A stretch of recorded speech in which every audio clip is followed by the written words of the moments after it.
Ayama and the boys line up to kick off after the opposing team just scored. However, with 1 minute of additional time, the commentators claim that winning this match will be difficult. Yet, Ayama comes through with a last-minute goal that makes everyone go crazy. His teammates rush to hug him, but Ayama dodges everyone, saying he doesn't take hugs from sweaty males. People think it's some sort of hugging phobia, but unexpectedly, Ayama is an extreme germaphobe who cleans the entire school during lunch break. Instead of being called a freak, he is adored by all the girls and called a stud. Still, cleaning the school always makes him late for soccer practice, forcing his senior Kaoru to come and get him. While the team starts with basic warm-up drills, Ayama washes his hands with soap for a solid minute. He then joins the run, but his laps are shorter than everyone else's. Once the warm-up finishes, their coach Miwa tells Kaoru about Ayama's extreme germophobia and asks him to look out for his junior. Following her advice, he offers Ayama a drink, yet he would rather choose to die than drink from someone's bottle.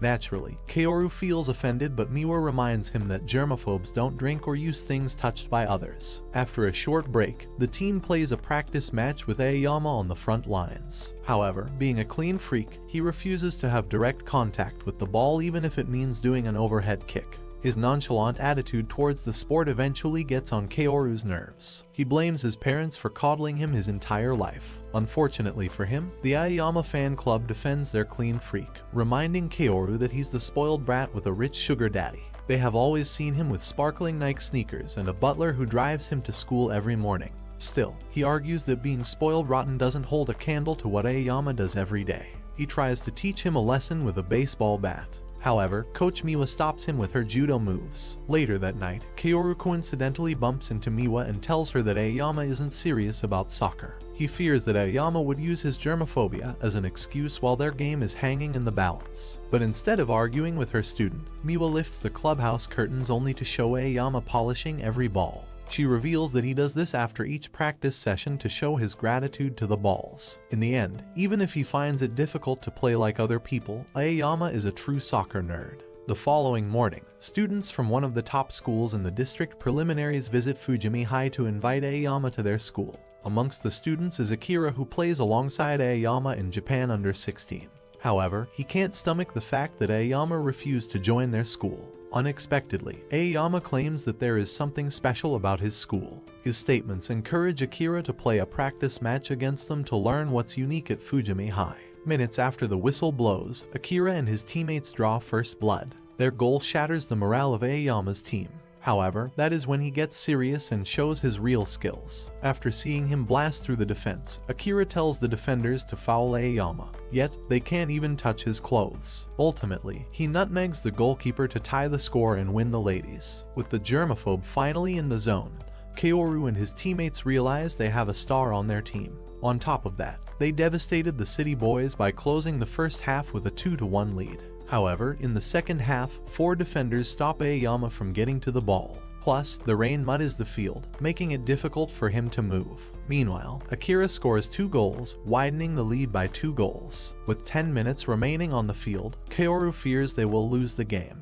Before kickoff, Miwa calls him to the side, revealing that Ayama has been moving awkwardly. Kaoru thinks he might be injured, but Ayama wants to avoid getting his shoes muddy in the rain. Overall, Kaoru realizes that Ayama won't take this sport seriously, and so he gives it his all to stop the other team's attack with his head and launch a counterattack. Unfortunately, the goalkeeper redirects the ball towards the outside of the goal. However, Ayama reaches the ball and scores before it goes outside the field. Kaoru wonders what made him change his mind to get dirty. Surprisingly, Ayama says he can handle getting dirty for 5 minutes. Aside from that, he hates losing to a couple of macho douches. With an undying determination to win, Ayama and Kaoru score 2 more goals under 5 minutes to whitewash their opponents. While every girl enjoys watching Ayama practice, Mocha recalls the day she met Ayama in grade school. Even at that time, he was someone with a tactful demeanor and an intimidating vibe.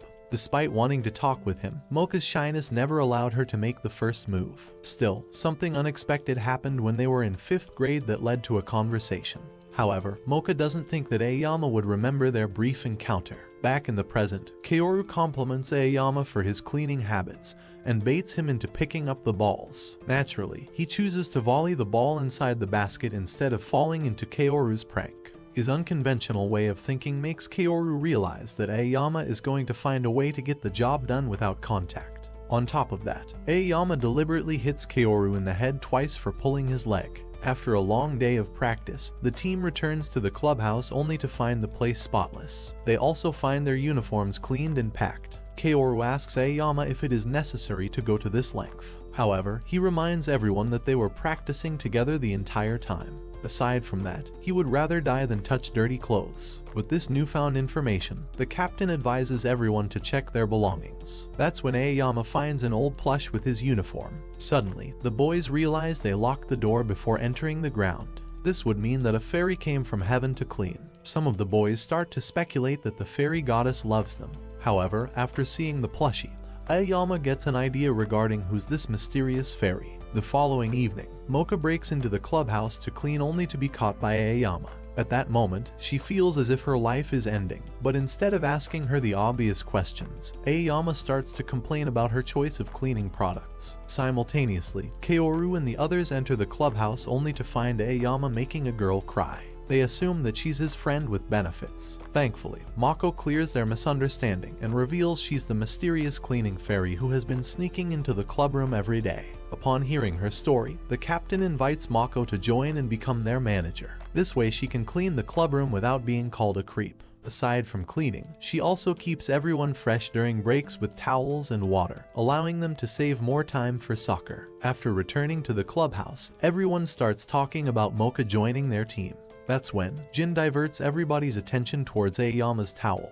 With him inside the bathroom, Jin found the perfect opportunity to mess with his stuff. That's when he also notices an initial on the bottom right corner that seems very cool to them. Naturally, Kaoru warns them not to touch Ayama's towel, otherwise he's sure to cause a fuss. However, Mr. Specs goes beyond just touching and starts sniffing like it's a plot. After a few minutes of absolute freakiness, Jin reveals that Ayama's towel has a fresh and translucent fragrance. Still, when none of the guys believe his story, Jin invites them to have a sniff, causing a fight in the clubhouse. During the next practice session, the boys fill their curiosity by sniffing on Ayama's towel every chance they get. At the end of the practice, almost everyone knows how the towel smells. Yet, Kaoru remains the same and refuses to become a degenerate. He tries to stop them from this path, but the boys are too excited to listen. In the meantime, Mako eavesdrops on their conversation, realizing that she needs to be the one to save Ayama from being defiled by the Rainbow Football Club.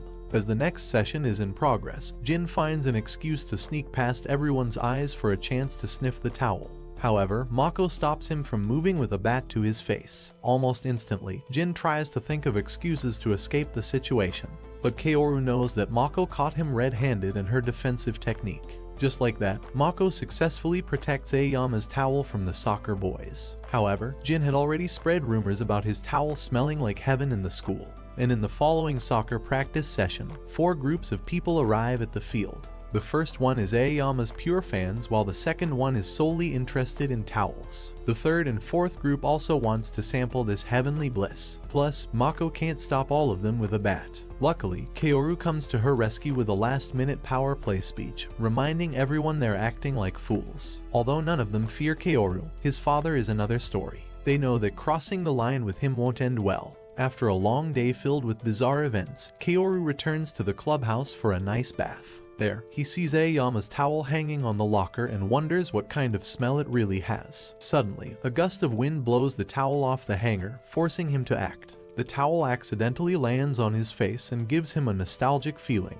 It reminds him of his mother, but before Kaoru can enjoy the feeling, Ayama steps outside the bath. He calls him a creep and asks to dispose the towel. A few days later, Jin and his friends take the local train to school, which is often jam-packed with sweat smell. While discussing their preliminary game tomorrow, Jin notices that Ayama never takes the train to school. He believes that Ayama will be exhausted from the travel before the game begins. Suddenly, someone on the bus notices Ayama riding the bike. On top of that, he has the stamina to keep up with the train's speed. After their daily practice sessions, Jin and the others drop by a local restaurant, forcing Kaoru to pay for their meal. He got into this mess by taking the team out of lunch once before a big game. Now, they think it's his sacred ritual for good luck. However, Aoyama says that he'd rather get home early and bathe. Unfortunately, the clouds pour down, forcing him to stay with the others. Upon seating, the boys mix different flavors to make a delicious Coke with melon soda and a green tea bag. Yet their non-productive activities are interrupted by Akira, who wanted to poach Aoyama before the preliminaries began. He claims that hypothetically his team would whitewash their opponents for tomorrow with 5-0. However, with Aoyama on their side, the score would be 10-0. Still, none of them take Akira's words seriously and tell him to scram.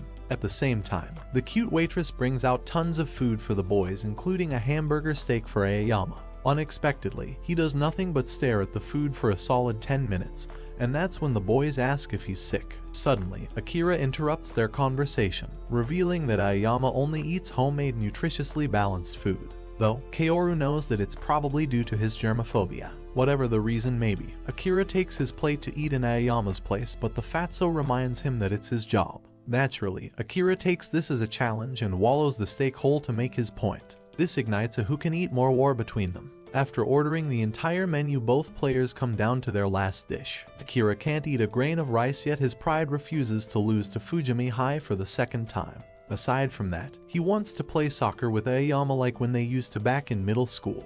Ultimately, he wants to impress Ayama with his determination, but the never-ending menu makes him faint. In the morning before the match, Kaoru and the boys warm up by stretching. They are pissed that Ayama is late for a big match. Meanwhile, the clean freak disregards the time to wash his water bottles. Suddenly, Kana also starts washing beside him, but Ayama sees her poor technique and offers to help.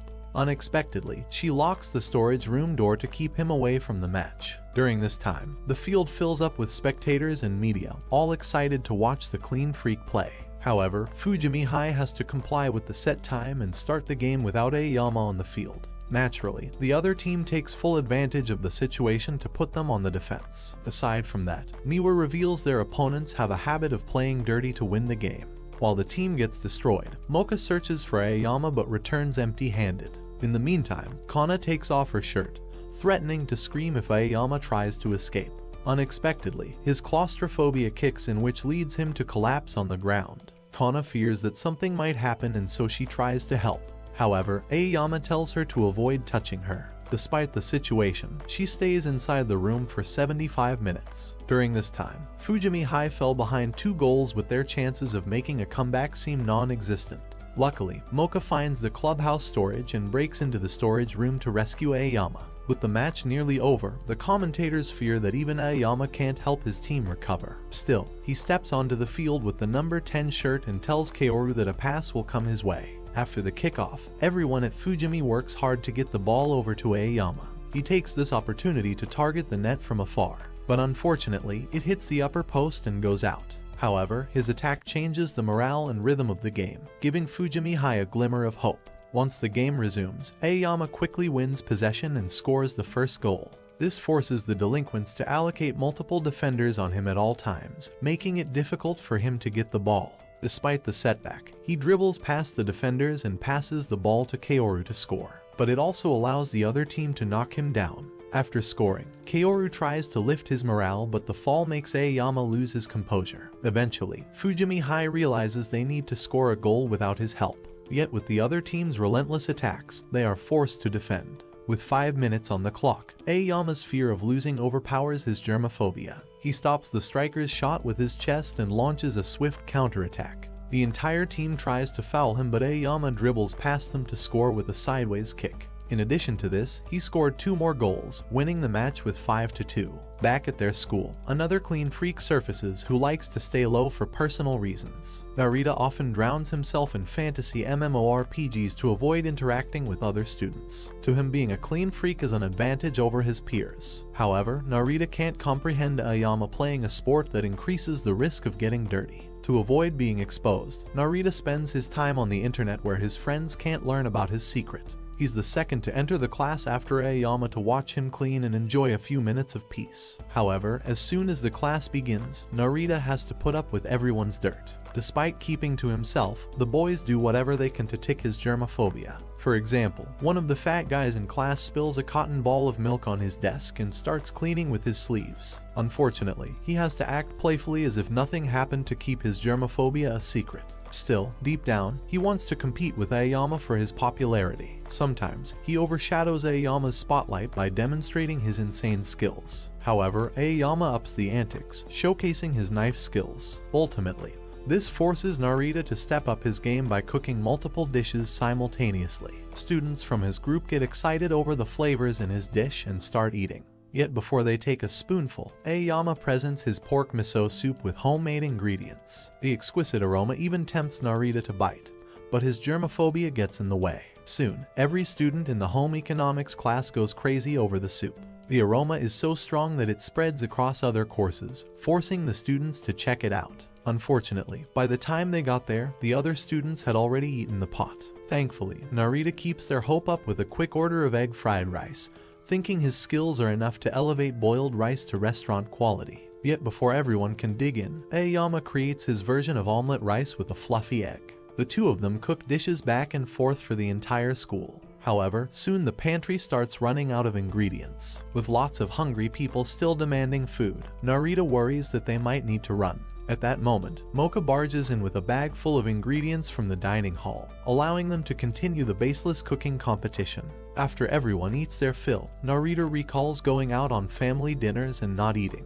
He knows that Ayama faces the same issue, and questions why they cooked for the entire school. Suddenly, Ayama offers him a hot latte with a cat face to ease the stress. This makes Narita realize that Ayama cooks not because of his germophobia, but for pleasure. Once school ends, Narita logs into his game where he leads a party with the nickname Smart. Upon completing a quest, one of his hunters introduces him to an individual player named San-chan looking to join their team. San-chan claims he's a veteran hunter and can keep up with their difficult quests. His vibe and outfit remind Smart of Ayama, yet he believes that playing such games might be beneath his stature. Suddenly, a giant monster appears out of the blue, allowing him to demonstrate his combat skills. San's celebration style helps Smart conclude that he's not Ayama. Back at school, Narita finds Ayama scraping the backyard wall of their school. That's when a girl from another class comes to ask him out on a date. However, our Sigma boy coldly says thank you and gets back to work. After finishing, he packs his bag with a special hunter certificate from the developers of Narita's favorite game.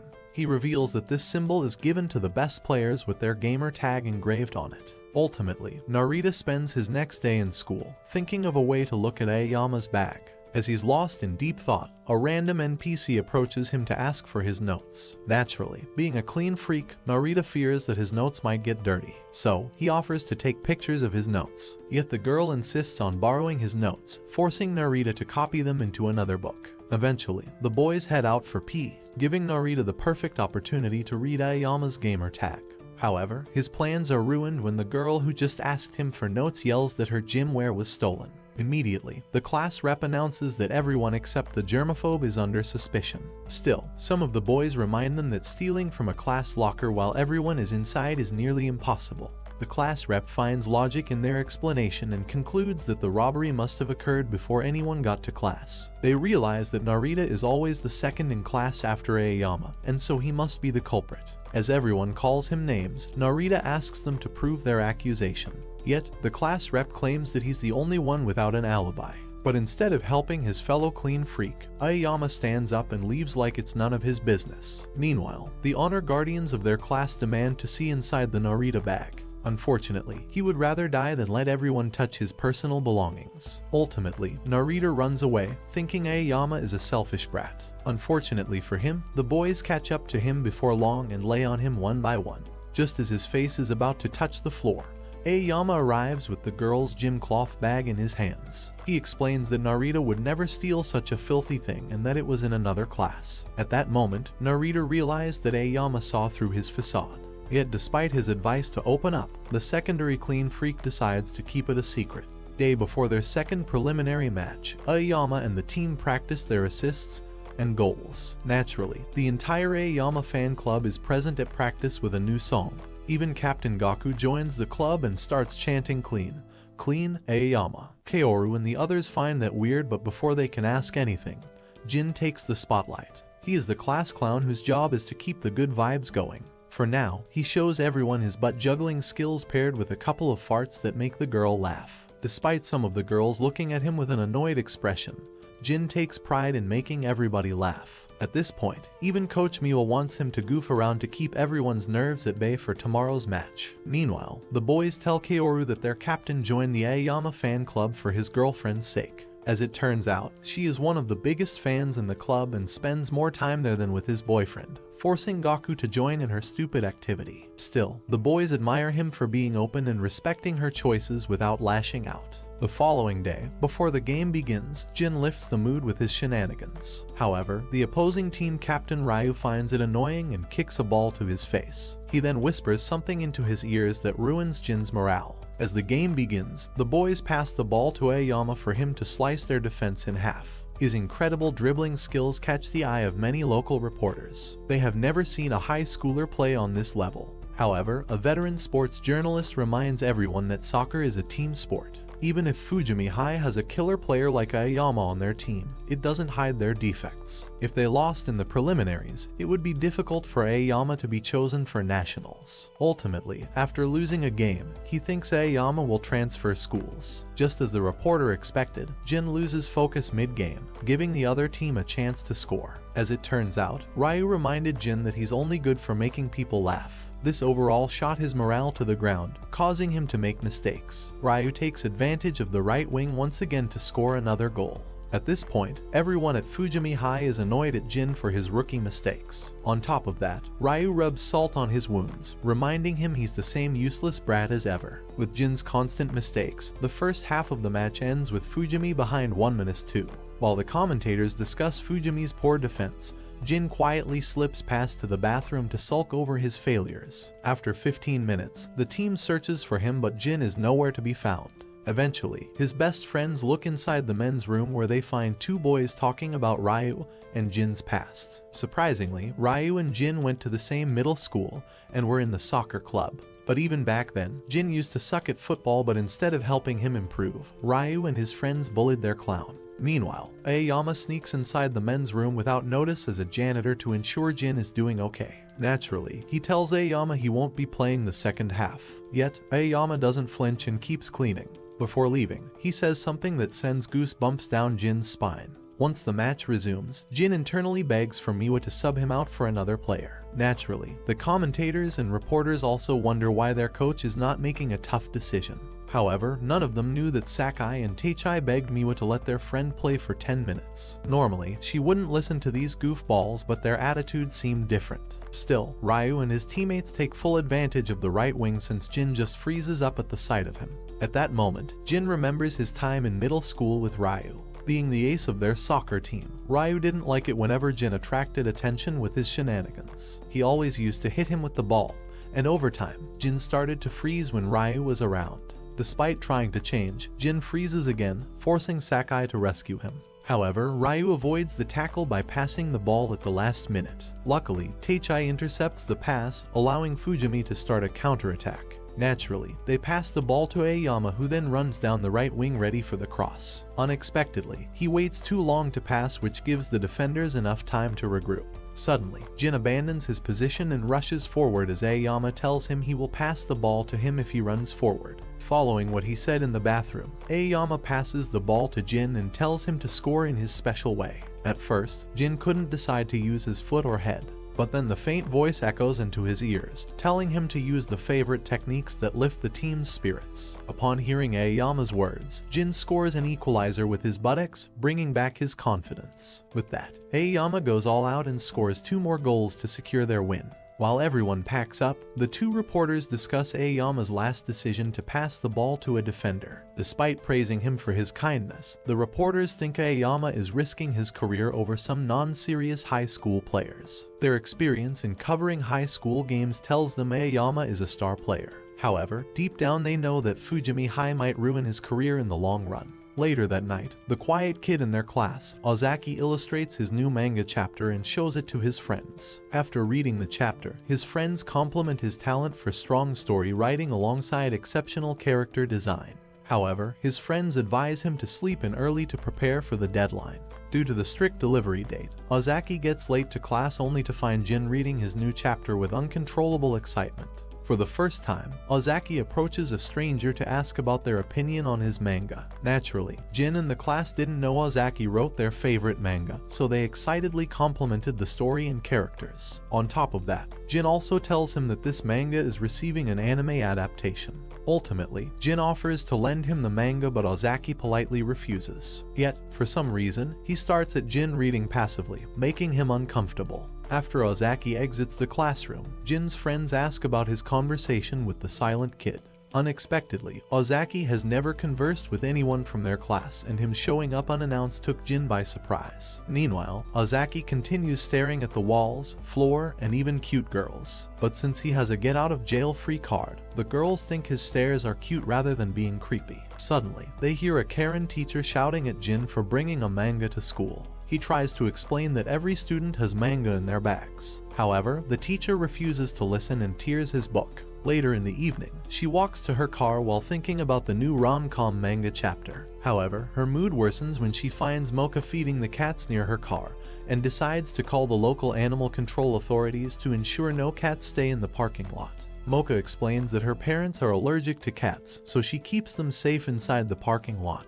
Yet, Karen ignores her like we ignore vegan people and continues with the call. Eventually, Mocha realizes that killing one Karen would be a favor to everybody. However, Ozaki suddenly sees what's happening and decides to intervene before things get bloody. He grabs Karen's phone and acts like he's throwing it away. Not only that, he tells the teacher that those are his cats. Despite that, she wants him to take responsibility for his phone. At that moment, he returns her phone and reminds her she did the same with Jin's manga. Once the situation is handled, Ozaki sits in his editor's car to discuss ideas regarding their next manuscript. Meanwhile, Karen spends her evening inside a bar, reading a new manga series that reminds her of Ozaki. Back at the young and upcoming talent's house, Ozaki's editor advises him to seek inspiration from high school. Yet, all Ozaki can focus on is Mocha and others going crazy for Ayama. Upon seeing his fan club root for him like dogs, Ozaki realizes that he's the type of guy who manipulates others into doing his bidding. With this newfound inspiration, Ozaki returns home and starts drawing a new character called Blue Wizard. This character hypnotizes and uses other people to do awful things without getting his hands dirty. His aim for the character is to hint that Aoyama is a bad person. However, everyone in school thinks that the Blue Wizard is very cool. On top of that, his readers start viewing him as an anti-hero, which is the opposite of what Ozaki intended. On that note, Ozaki assigns himself a mission to make Ayama or Wizard look bad in the eyes of the world. He shows Wizard doing extremely evil things like throwing his fan club down the drain without a thought. However, each week, his popularity keeps rising with the masses and the editors couldn't be more happy. Still deep down, Ozaki wants to turn things upside down. Coincidentally, he finds Ayama trying to dodge a cute dog while walking on the road. So, he shows a wizard killing cute animals, but even that skyrockets his popularity. Eventually, he makes the wizard destroy an entire town with a special move. Unexpectedly, the audience believes that the wizard always stays true to himself, which makes him more likable. In the end, Ozaki thinks that destroying the world would be best. However, the editor reminds him that he can't off the entire world, otherwise there wouldn't be any point to the story. Upon hearing this, Ozaki writes another manuscript, but this time, he portrays the wizard as a playboy. This ruined his reputation amongst the female fan base and plummets his popularity. Ozaki gets excited, realizing he's finally ruined the wizard. However, the editors remind him that this manga is not a game or a hobby. Plus, with anime adaptation right around the corner, they can't afford to lose popularity. He strongly suggests recovering the fans with his next chapter, but making Ayama look good is the last thing Ozaki wants. Despite this, he puts his fans above himself and makes the wizard sign a temporary truce with the main character to fight a common enemy. However, Jin and the other girls claim that it's not even a wizard at that point. Week after week, Ozaki tries his best to make Wizard likable again, but his fans lose interest. Ultimately, he goes to Ayama only to learn that he doesn't read his manga in the first place. Upon hearing this, Ozaki writes a new chapter in which the wizard betrays the hero and blasts him to hell. This becomes the revival arc of the wizard, regaining all of its lost fan base. Over at the basketball court, Ayama casually puts on his gloves to basket a few balls. However, a soccer player dunking balls without any trouble forces the basketball team to take action. During this time, Mio, the goddess of the basketball club, motivates the club members to display their skills. As the player steps onto the court, Aoyama pushes his skills to the next level and acts as a humanoid basketball throwing machine. Still, she pushes his teammates to try and defeat the legendary student of their school. Yet in the end, none of them could hold a candle to Aoyama. Eventually, Mio stops trying to defeat him and instead chooses to call him master. As a matter of fact, Mio is on the starting line for the girls' basketball team. Her physical skills are superior to the other players, but unfortunately her shooting techniques are non-existent.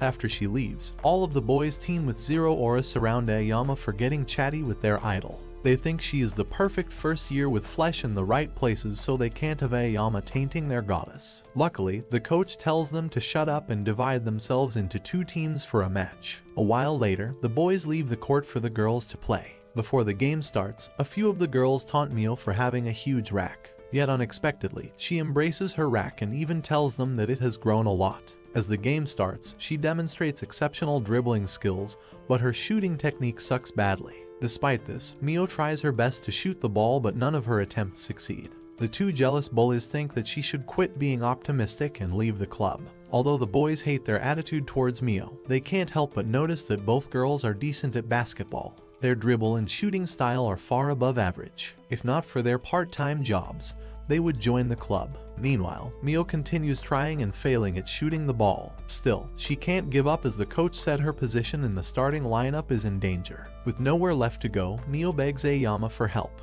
He stares at her for a few minutes, which makes everyone at the club cringed except Mio. Then after all that suspense, he claims that the secret ingredient to shooting the ball is feelings. The entire club is shocked to hear Ayama spout such nonsense. However, Mio takes it to heart and her shooting technique improves by leaps and bounds. She realizes that dunking the ball comes to her naturally. And after a few attempts, Mio makes her first shot, making it a historical moment for the boys. After a successful game, Mio thanks Ayama for assistance and casually touches his shoulder for 3 seconds. Everyone is starstruck that Mio just touched him. The others try to do the same thing, but Ayama dodges everyone. Immediately, Jin spreads rumors about Ayama and Mio dating, creating the ultimate couple in their high school. Out of everybody, the Ayama fan club is the most disappointed. They thought that Ayama and Mocha would eventually start dating. However, with Mio in the mix, the fan club lost their will to fight. This news even affects Gaku and his relationship with his girlfriend, who wants to break up with him over Ayama's busty choice. On the other hand, Mako is devastated by the news,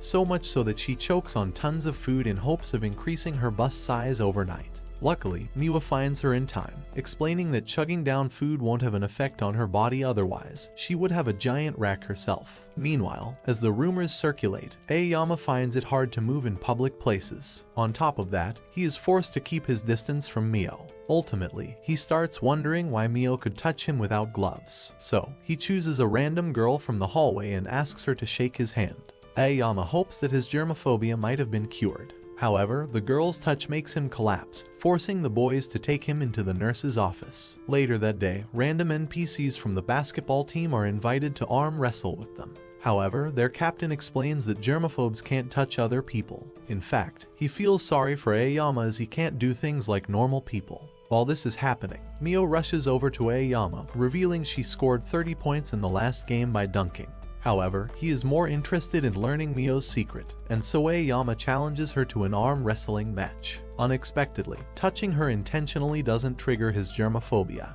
but unfortunately, one of Mio's shirt buttons fell off, forcing them to stop the match midway. A few days later, Ayama sees Mio struggling from hunger after she forgets her lunch at home. Unexpectedly, she offers his lunch to her and asks her to make a homemade meal in return. This exchange makes people wonder if these two are actually dating. During the next lunch break, a horde of people gather outside the principal's office to watch Ayama eat Mio's home cooking. Still, her fan club can't digest the fact Ayama and Mio are getting closer to each other. Eventually, some of the guys barge in the office to confront the clean freak. Despite them asking him to keep his distance, Ayama boldly invites Mio to their soccer game on Sunday. There, Mio's best friend suggests that she and Ayama should start dating. During this time, Ayama scores the first goal and takes the lead. He then runs towards Mio to give her a high five. This further proves his affection towards Mio, but she reveals that they are not dating. The breaking news spreads like wildfire, springing life back into Ayama's fan club and Mocha. However, deep down, she realizes that Ayama was dying to do normal things like high fives and arm wrestling with his friends but couldn't due to his phobia. Although he doesn't know the reason, Ayama can fulfill his wishes and act like a normal high schooler with Mio. With the first years outshining their seniors in almost every club, Yumaya shows his skills at the Judo club. He challenges a third-year captain of the team to a one-on-one match. Initially, the captain is confident that he'll win the match. However, Yumaya counters his moves and slams him on the ground. The coach sees that he's undergone intense training and believes that he will take Fujimi High's judo club to the nationals. The artists, Yua and Gaku, introduce the rookie to his starting lineup in hopes they will teach him about soccer. However, before they can move forward, he can't grasp why Yumaya would make a rash decision and ruin his future. Eventually, he blames his cool teaching methods, but the background audience questions if the coach's way of teaching is cool. Eventually, Yumaya ignores the background noise to help his coach that Yumaya quit the club for a woman. They divert his attention from Mocha's rack and remind him that their team is serious about playing in the nationals. However, Yumaya ignores the three and says he's also serious about Mocha. As taught in the end, a newbie is no match for the clean freak. Despite losing, Yumaya's coach says that Yumaya is persistent and will defeat Ayama. Self-composed and kindly starts cleaning alongside Mako. Jin and the others keep an eye on the rookie, but seeing him help with such compassion relieves them. All three of them know that Mako loves Ayama despite his germophobia. Fruits. Suddenly, Mako exits one of the bathrooms and startles them. In the meantime, Ayama appreciates their efforts, but still, he can't feel comfortable without doing it himself. After he leaves, Yumaya faces the fact that Mocha likes Ayama, so he promises to help Mocha get her feelings through to Ayama. For that to happen, Yumaya invites the clean freak to the local festival at the zoo. However, Jin thinks he intends to force Mio into a confession and has a rocking body. Yumaya notices her discomfort and makes a last-ditch effort to save this date. He forces Ayama and Mocha to ride in a boat together. Meanwhile, he has to stay with Mio and her friend. Yet despite going through the trouble, Mako keeps thinking that Mio should have been the one to date him. Ultimately, Yumaya shouts from afar, telling Mocha to speak her mind. With that extra push of confidence, Mio tells Ayama she had fun with him. During this time, the two girls realize that Yumaya has feelings for Mocha. However, instead of ruining Mocha's chances with Ayama, he rather helps her, since most couples don't marry. Later that night, Miwa watches her favorite show, which is also her inspiration for the soccer club training schedule. And in this week's episode, the show's main character suggests she should take everyone to a training camp. While most of the students are thrilled by her idea, Ayama refuses to participate. In an attempt to get him excited, Jin tells him they would bathe in a large bathtub, sleep in the same room, and even play secret pillow tag. However, Ayama doesn't want to take part in such activities. After school ends, Kaoru returns to his lavish home where a butler serves him 24/7. Suddenly, his father arrived from work and asked about the training camp. He believes that Kaoru's talent is the same as the chance vegans will start eating meat. However, being a supportive father who spills his children rotten, he offers to call the Prime Minister and order him to increase the size of the goal post. At that moment, Kaoru's little sister Karin exits her room to surprise him with a big training camp she planned. But unlike before, she will take the entire school to the island where they enjoy a week of practice and beach. On the morning of departure, several buses arrive at Fujimi High to escort everyone to the training camp safely. Surprisingly, Ayama changes his mind about the trip and also joins them only after cleaning the entire bus. In the meantime, Kaoru's dad orders the Japanese Air Force's fighter jets to deliver Kaoru's new pair of shoes, making everyone around him jealous. Soon, they reach the training camp and unexpectedly, Ayama gets his own spacious room with an air purifier. Turns out, Karin promised him this lavish room to change his mind for the trip. However, Kaoru and the others get the average treatment. Despite the others complaining, Kaoru, the rich kid who never got to live in a middle-house family, loves the idea of spending time in a rundown place. Once everyone's settled, the boys and girls head down to the beach for a friendly football match. Karin also assures Ayama that the sand on this beach is purified and coated with an antibacterial treatment, though he still refuses to play as everyone is touching the sand.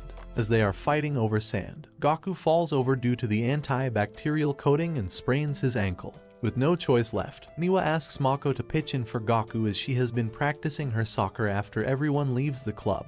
The boys decide to go easy on Mako, but she dribbles past them. Eventually, she faces off with Ayama in a one-on-one match. Unexpectedly, she manages to get past the clean freak, forcing him to make a slide tackle. Everyone watching the game gets shocked upon seeing Ayama slide to steal the ball. As things settle down, Ayama praises Mocha's dribbling skills, but advises her not to play roughly as he doesn't want to get dirty. After the game ends, the first years jump in the water to relax their muscles. However, soon, Kaoru discovers that there is a wall at the edge of the ocean.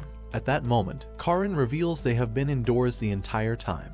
Using their money and influence, they bought the hotel and used funds from the Zazen group funds to build the entire dome. On top of that, she also installed motors underneath the fake ocean to generate high-altitude waves, allowing the first years to swim until they were exhausted. Ultimately, the hunger-driven boys drop by the kitchen only to find their plates filled with one pea. In fact, the pea is a special snack made by the Zazen group, containing all the nutrients known to man. But suddenly, Aoyama's fragrant cooking catches their attention and fills their stomach. After eating their lunch, Miwa announces they will experience a haunted house created by the best stuntmen from Hollywood. Ayama gets paired up with Kaoru and decides to stick close to him. Despite Ayama being on his side, Kaoru faints from the pressure, forcing Mio to give him a free ride. With her help, he manages to escape the haunted house. Everyone settles in their rooms and enjoys their stay at the training camp. Upon returning from the camp, Kaoru asks the boys if they know Kurata, the woman who came to one of their games to talk with Ayama. Surprisingly, he asked her why she came all this way looking for him. Their conversation ended quickly, but the boys wanted to know about this mysterious woman. Come to think of it, they don't know much about Ayama's personal life. Even his home address or family tree has been a secret. However, at that moment, the boys decide to follow Ayama to learn about his personal life. As evening falls, Kaoru and the rest of the gang jump on their bicycles and start tailing the clean freak from a distance. Along the way, they wonder what kind of house Ayama is living in. Jin believes he must have a mansion full of servants and a butler who is with him 24/7. Hearing this, Kaoru thinks the boys are teasing him, but in reality none of them knew about his living standards until this point. Eventually, Ayama blends in with the crowd, making them feel as if he has seen them following him. Despite this, the boys continue to follow Ayama only to find him jumping down a riverbank. Unexpectedly, Ayama stares at them with intensity and a hint of evil, warning them of what's to come. For a moment, Kaoru and the others think that Ayama wants to keep his place clean and isolated, so he never invites or tells anyone about his address. Still, Kaoru, with no concern for someone's privacy, says they can't turn back after coming this far. They relentlessly follow Ayama through all types of places, but eventually he escapes from their sight. At nighttime, the boys find a local store to buy a few drinks on Kaoru's tab. At that moment, one of them sees Ayama carrying groceries to someone's place. The house he enters is nothing like the boys expected. Still, instead of knocking like normal humans, Kaoru barges in only to find Ayama feeding a stranger. Turns out, the stranger is one of Ayama's oldest friends, Ibuki, who just recently signed a contract with a Spanish club. To everyone's surprise, he defeated Ayama in a one-on-one match and won a homemade meal. They have been doing this ever since they met each other in Japan's under-16 lineup. However, Ibuki mentions that Ayama has improved and it's been getting difficult to win against him. Although, the boys are still stuck at the part where Ayama lost to Ibuki. With that mystery solved, the boys continue with their life. But then one day, Ayama leaves school without attending practice, forcing Kaoru and Mako to follow him. At first, he thinks that Ayama might be visiting Ibuki's house. Yet, after a few minutes they pass his house and reach a famous high school. Seeing him there makes Akira think that Ayama has finally decided to join them. Suddenly, Ibuki shows up on the field unannounced, revealing he returned to Japan for food. However, this gives Ayama a chance to challenge and defeat him. Naturally, Ibuki accepts and asks for a meal if he wins. With 3 goals to the finish line, Kaoru thinks Ayama will have this in the bag in no time. However, Kurata reveals that they have been fighting like this since their national team days. Once the match begins, Ayama intends to dribble past his rival. But before his foot can touch the ball, Ibuki steals it and scores. In the second round, Ayama defends his goal and barely manages to touch the ball. At that moment, he gives up the match and quits. Kaoru and the others can't understand his intentions. That's when Kurata reveals that Ibuki isn't playing his best and Ayama notices it. Later that night, Ayama drops by Ibuki's house to make him dinner. There, he asks Ibuki about his life. Initially, he insists that everything is fine, but Ayama realizes it's something to do with his childhood friend Kurata. As it turns out, Ibuki put mayo in her home cooking and called it bland to her face. After that day she stopped talking to him, which ruined his life. Despite being able to see everything on a football field, Ibuki can't understand girls. In his time of need, he desperately asks Ayama for help. He tells her that planning a surprise date and showing up to it in a cat cosplay will be a great idea. Naturally, it scares the living crap out of Kurata and gets him viral on the internet. Afterwards, they visit the library where Kurata picks up books on nutritional food recipes. She makes bland food for Ibuki to keep his health in check, but he adds mayo and ruins the calorie count. As she is dawning over this, Ibuki gives her a beginner's cooking guide as a present, further ruining their date. However, he is hopeful that playing football together will be beneficial for their relationship. While playing, Kurata wonders why Ibuki never understands her true intentions. Yet, the clueless boyfriend focuses on the game rather than her feelings. Little by little, the two of them vent their steam, allowing Ibuki to return to his cheerful self. Once that happens, Aoyama challenges him to a game only to lose. After playing a tiring match, Ibuki enthusiastically eats Kurata's cooking, making her happy. Although, a few bites later, Ibuki says that everything tastes better on an empty stomach, making matters worse than before. Back at their practice sessions, similar to Aoyama's. Though, the boys can't believe that one of the goofiest boys in high school has managed to turn things around for him. Men bring special lunch boxes for him. The boys are jealous and try to haggle all the food, but before long, two more girls arrive to hand him their lunchbox. Not only that, three underclassmen confess their love for Sakai simultaneously, making the boys realize that their friend has switched to the other side. Unexpectedly, Sakai refuses to Sakai might be alive. Yet, things don't turn out as assumed. Sakai claims he won't belong to a single person but to World Gem. They are glad that Ayama can rely on other players on his team. However, later that evening, his father tells him he must win back a position on the starting lineup, otherwise he won't be allowed to play soccer. With no choice left, however, Miwa knowingly made this decision to motivate Kaoru to improve. Back from 50-meter range. That's when he calls it quits and prepares to return home. On realizing he can try again, Kaoru spends hours training, but his shots fail to improve. Suddenly, his dad arrives at the scene, willing to bribe Miwa into letting him play for the starting lineup. Beats them half to death. Once that happens, Kaoru silently continuously practices throughout the night. Little by little, Kaoru raises his average goals by 50%, which counts as a success in Mako's handbook. During the next practice session, Sakai embraces his inner Ayama both mentally and physically. He also begs for Mocha's help, but she thinks he's mocking the clean freak. Despite trying his best, Sakai fails to receive his game, hence losing his popularity with the ladies. In the end, he rejoins the village of rejects, while Kaoru impresses Miwa by scoring goals with his foot to earn a place on the starting lineup.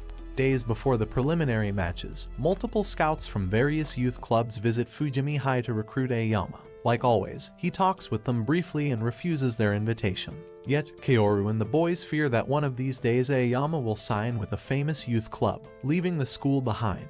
With that, their dream of reaching the nationals will also be shattered. In the evening, as everyone leaves, Kaoru asks Ayama to walk with him for a chat. He subtly drops hints that he's the most important player in their team and should stay at school. Just when Kaoru mustered up courage to speak his feelings out loud, three kids approached Ayama and asked for his autograph. Watching him engage with the kids makes Kaoru realize that Ayama is different from them. He advises Ayama to join the youth clubs and play wherever he can shine the brightest. On the day of the match, Kaoru and his father pay respect to his mother grave. The time reminds him of the day his mother was supposed to come to his soccer game. However, she declined and she passed away. Later on the field, the boys notice Kaoru seeing his mother's picture over and over again.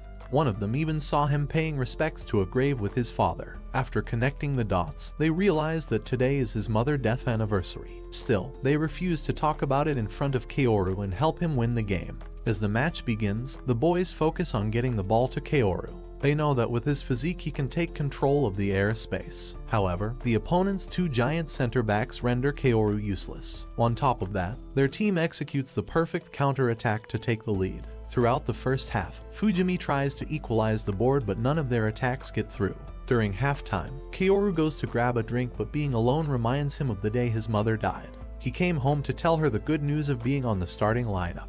However, his butler told him that his mother had gone to a faraway place. He realizes that Ayama is also going to leave him after today's match. Despite wanting to win badly, Kaoru fails to focus on the game. allowing the opponents to take advantage of his mistakes to widen the lead. Still, they know that Aoyama's last-ditch attack can turn the tables, so they intend to widen the lead to 3 goals. Luckily, Aoyama saves the goal in the nick of time by sacrificing his germophobia. He then asks Kaoru to get his head in the game or be subbed. To get his head in the game, Kaoru headbutts the goal post until his head starts bleeding.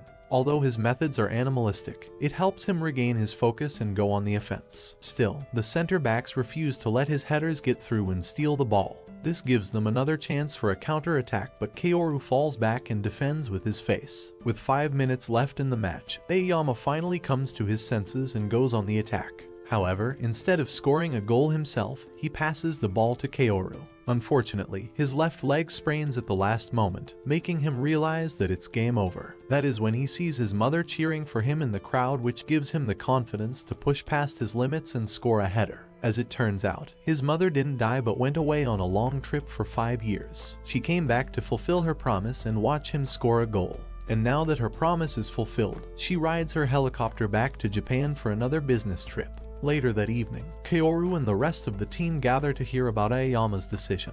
Before he can speak, Kaoru predicts that he'll be leaving them for a renowned youth club. However, Aoyama tells them that he refused their invitation because he likes the Fujimi High white uniform.